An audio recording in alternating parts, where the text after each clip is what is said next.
Welcome to Skill Practice, and in this video we are going to talk about page orientation, page cover, page watermark, page color and page border. So let's go to the practice. Idan muka ce page orientation shine yadda page ɗinka zai kasance a Microsoft. Page orientation muna da shi guda biyu.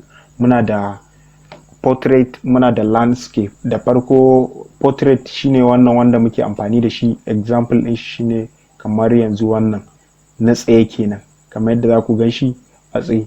Idan za mu sa landscape za mu shiga shiga wannan group ɗin na layout, sai a nan wurin muna da orientation, so a nan wurin za mu zaɓi landscape.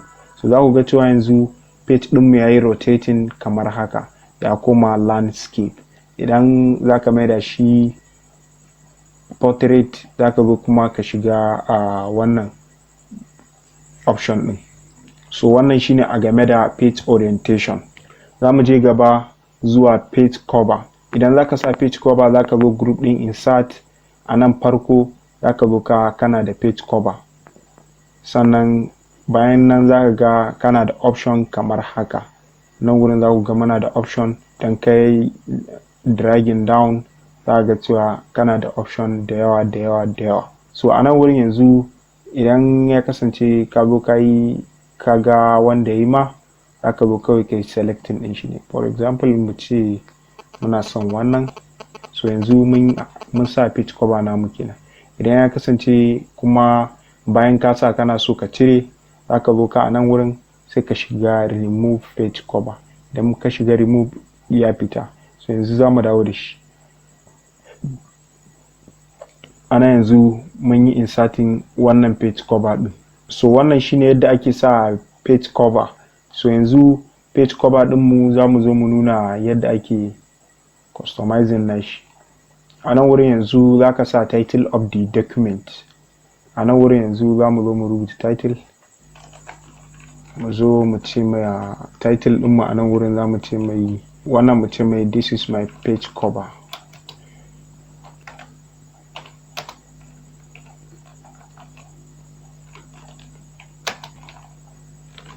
So wannan shine, sai ka zo bayan ka rubuta za ka iya a nan wurin za mu yi dragging mu kawo shi tsakiya kamar yadda za ku gani. So a nan wurin yanzu mu sa mai this is my page cover. An mu zo mu bolding nashi kamar haka, sa mai bold.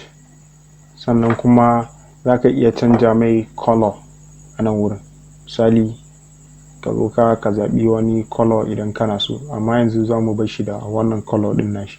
Author name za mu sa mai Mansur a nan wurin. Sai company name za mu sa mai Skill Practice.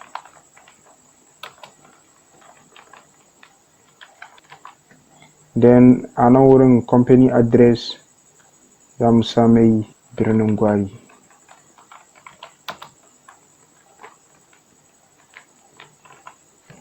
So wannan shine yadda ake customizing page cover naka idan ka sa. Sannan za mu je mu kai tsaye zuwa agenda na gaba, shine muke da page watermark. Idan za ka sa page watermark za ka shiga design, sai ka zo a nan side ɗin kana da watermark. Amma kafin ka je ka kai tsaye zuwa watermark, za ka zo kai selecting page ɗin da za ka sa ma watermark ɗin, sai ka clicking a watermark. So a nan wurin yanzu muna da watermark wanda za ka iya sa ma document naka. Wannan wurin kowane kai selecting za ka zo zai applying a nan wurin automatically. So idan kuma kana so kai customizing watermark naka, za ka zo ka shiga custom watermark. A nan wurin za ka zo ka zaɓi kalan watermark ɗin da kake so. Idan kana son picture watermark ne ba text ba, so sai kai selecting picture a nan wurin. So idan ya kasance a nan wurin idan za ka yi selecting picture, za ka yi using picture watermark, dole sai kana da internet connection. Amma a Microsoft 2007 za ka iya amfani da shi, ko 2013 duk za ka iya amfani da shi ba tare da internet connection ba. So a nan wurin za ka zo za ku ga text ɗin da yake a jiki muna da do not copy kamar yadda za ku ga shi a nan wurin.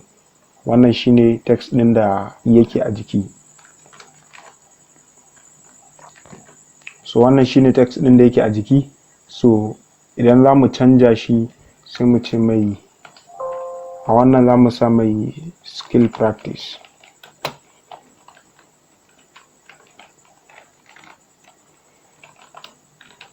Sannan a font za mu bar shi a wannan, size kuma za mu bar shi a auto. Sannan kuma za ka iya canja direction ɗin shi ka sa mai diagonal ko horizontal. So a nan wurin za mu bar shi a horizontal. Sannan sai ka yi clicking apply. So a nan wurin da muka yi apply za ku ga ya zo ya kasance ya hau kamar yadda za ku gani. Sannan za ka iya canja mai color, aka iya sa mai kamar yanzu wannan, sai ka sa apply, za ku ga cewa yanzu ya hau ya yi color ɗin. Sannan za ka iya zuwa ka canja color ɗin ma bayan ka sa, sai ka shiga apply, za ku ga ya yi dark. So wannan shine. So a nan wurin yanzu mun yi selecting wannan, sai bayan ka zo ka sa komai da komai sai ka yi close. So yanzu mun canja watermark namu. Sannan za mu je mu zuwa page color. Idan muka ce page color a nan wurin yanzu shine color ɗin page ɗinka idan ya kasance ba white kake so ba. Page color yana a nan wurin. Idan ka shiga wannan group ɗin design, idan ka zo wurin watermark, a nan wurin muna da page color. Za ku ga yanzu page color namu muna da option a page color kamar haka. Yanzu ya nuna mana irin preview wanda abinda zai faru idan ka zaɓi color, cewa gaba ɗaya text ɗin naka gaba ɗaya pages ɗin naka zai applying color ɗin. So a yanzu za ka zo ka duba color ɗin da kake so ka zaɓa.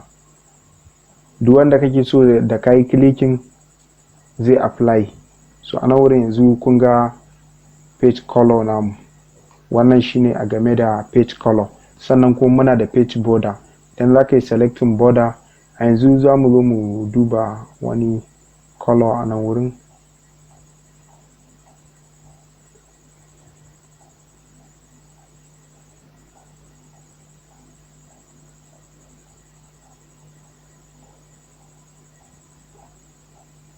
So a nan wurin yanzu za mu je mu zuwa ga page border. Page border a nan wurin shine border na page ɗinka ƙarshen shi. A nan wurin yanzu muna da border kamar yanzu. Idan muka yi selecting za ku ga yana ba mu preview a daidai nan wurin kamar yadda za ku gani. Za ku ga a nan wurin yana ba mu preview. Duk wanda muka yi selecting a nan wurin za ku ga yana ba mu preview a nan wurin. So yanzu idan muka yi selecting za ku ga ya koma wannan mai dash kamar yadda za ku gani.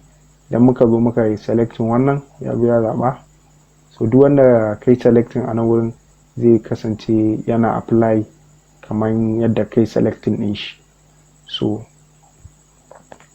a nan wurin idan ka zo ka yi selecting daidai wanda kake so, za ka zo misali mu ce muna son wannan, sai ka zo ka zaɓa. Idan kana so for specific page ne, aka zo ka zaɓa this section, ko kuma ya kasance first page only, ko kuma all except first page, saboda ka yi amfani da page cover. So babu buƙatan ya kasance yana da border. So a yanzu za ku ga ya kasance ya apply gaba ɗaya. So amma yanzu a nan wurin za mu zo mu cire ma wannan border.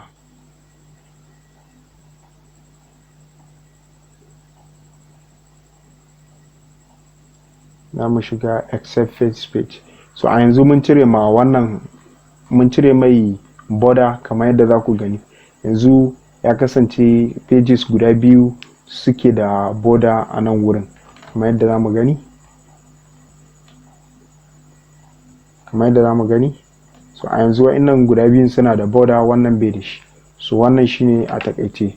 So yanzu pages ɗinmu suna a landscape ne, za mu je mu maida su a portrait. yanzu mun maida su a portrait kamar yadda muka yi da farko. So yanzu za mu koma a sashin design, sai mu shiga border din. Sannan border yana da idan kana son ya kasance yana da shadow sai ka apply shadow, idan kuma baka so aka cire.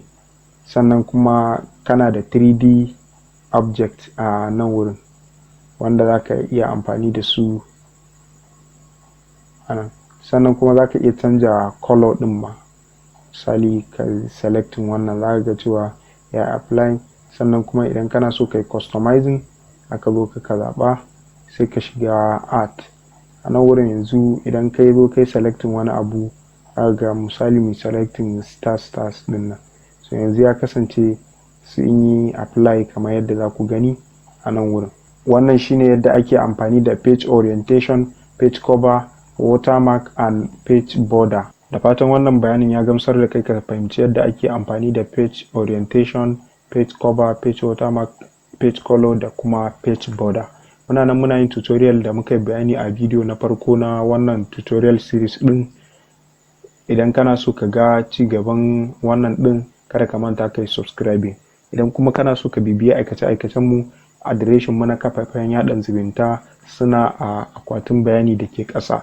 I hope this presentation helps you to understand how to use page orientation and how to insert page cover, page watermark, page color and page border. If you like to have more content, don't forget to subscribe. If you like to support this channel, the link to my social media are in the description box below.